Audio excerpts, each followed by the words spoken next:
It's wild how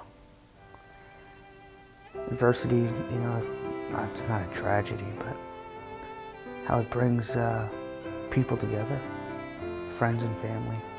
This in itself is very, very devastating and overwhelming, and as she went through different stages of the cancer, of course we went through those stages with her.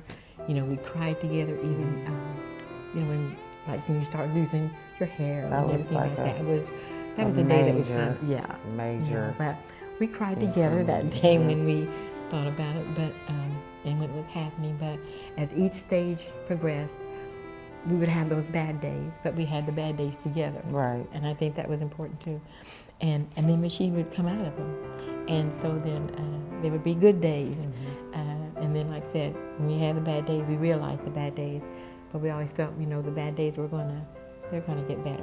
Most difficult for me is to accept help. It's really hard for me to accept help because for so long, with cancer has been my kind of nemesis, and I've learned to adapt my life to it and to not fight against it, but I've learned to live with it and on my own, and I've taken great pride in that.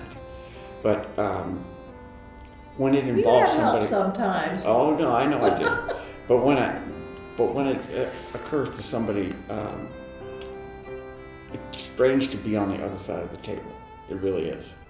And accepting help from the people who love Peggy so much and really want to help her has been difficult. It really has been. But I'm getting better. Through all this, I became chumly and friendly with a bunch of folks that I never thought I'd ever speak to. I mean, just at work. People like, I know you. And I work at McAllister's Deli. I'm one of the managers there. And that's actually how I met folks through the Red Door. They'd come in, we would help them do some charity things. And I said, it's funny you guys are here. I just got diagnosed like the day before. Just the community and family and my friends as a whole have been absolutely overwhelming with everything that they've done for me and my mom and my kids. They've came through when we didn't know how we were going to pay a bill, when we didn't have any food.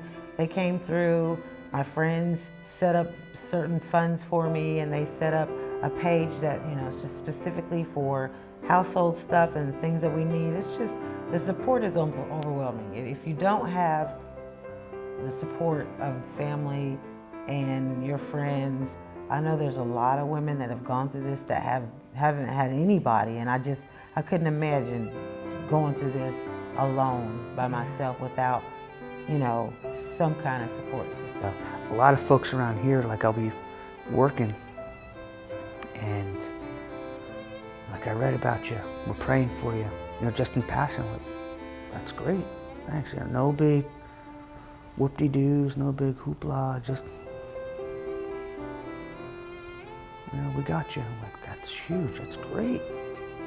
It's been a lot for my mom as well to watch me go through this and to keep trying to make the household go right and make sure everything is taken care of at home. And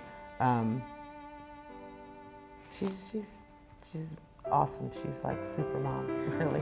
Not super mom, just blessed. But we are thankful for the help that we've had through her friends from YOC, through her friends that she's known years and years, through my church, and how they stepped in just to make sure we were covered. Like I said, we, just had my husband and myself in our little house, and then all of a sudden we had, her and the children, so that made from 2 to 6. Right. And so how everything just bloomed. Yeah. I would like to say, in terms of Little Red Door, that it is so ironic that I have this connection with them right now through my group of students at Ball State. And the one thing that I've noticed is that when I walk through those doors, I feel like I'm in a place where people get it. They understand. And Amy, when you look at me and you know, you shake your head and I mean, you're so sincere, and my students are just wonderful. And I just feel like they're with me, and Little Red Door is with me as I go through this journey. And I feel a real sense of, oh my God, you know, I'm among, well, too, when I go home, but that I'm among friends here and people who are here to serve, like my students. Red Door has opened my eyes, because in the very beginning, I'm like, because the gals would stop in for lunch, like, oh, stop in and see us. I'm like, okay. I kept putting it off. I'm like, and then finally came in. I was like, you know what? This is a whole nother family. I've been dealing with the Little Red Door for, I don't know how many years, but I was diagnosed with ulcerative colitis, which is a type of colon cancer, and I had part of my colon removed, so I wear an ostomy bag. And I don't know how people have dealt with insurances, you know, but insurances sometimes can be a headache. Right. Well, I'm on Medicare now, and so, you know, Medicare only pays part of it, so you have to have the supplementary insurance along with that. Well, sometimes if it's having troubles or it's having problems, then some of the supply people won't send you the supplies. And you know, it's really a shame, because like, I can't function without my supplies. You know, I Right. can't go out the house. Right. But Little Red Door has been so wonderful. Mm-hmm. So whenever I don't have the supplies I need, they get them for me. More and more, wherever I'm at, I hear something about the Red Door, and usually it has nothing to do with me. I'm like, that's great. And through Little Red Door, they give me all the supplies that I need anytime I need them, that I run out of them, and they're so sweet, and if they don't have them, they make sure they hunt for them and get for them, so they have just been wonderful.